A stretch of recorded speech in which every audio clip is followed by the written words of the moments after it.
Karong hapon, yaring nagapanguna nga balita. Mayor Jerry Treñas nagapila sa IATF nga panubuan ang quarantine classification sang syudad. Bago nga curfew are ginaprobahan na sang COVID team, kag COMELEC voters registration ang nagapadayon tubtob Oktubre 30 subong nga tuig.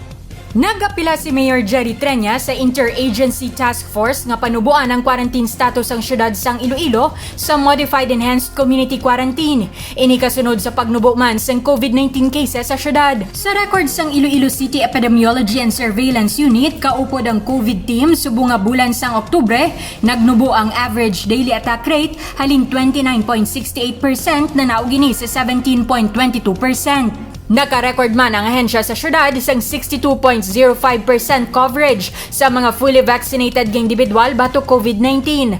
Samtang, ginaprobahan na sang COVID team ang bago nga curfew sang syudad. Ini ang mangin epektibo karon halin alas 12 sang tuwangang gabi tubtob alas 4 sa kaagahon. Nagapadayon naman ang COMELEC voters registration sa syudad sang Iloilo. Sa mga luyag magparehistro para sa May 2022 elections, sarang mapadulungan ang inyo barangay hall. Bukas man ang pila ka mga satellite registration site, halin Oktubre 11 tubtob 15, sarang mapadulungan ng SM City Iloilo. Oktubre 18 tubtob 22, bukas ang Festivok Mall. Kag Oktubre 25 tubtob 30 naman sa Robinson's Place Mall, Iloilo City proper. Bukas ang mga satellite registration site, halin Lunes tubtob Biyernes, alas 8 sa aga tubtob alas 5 sa hapon.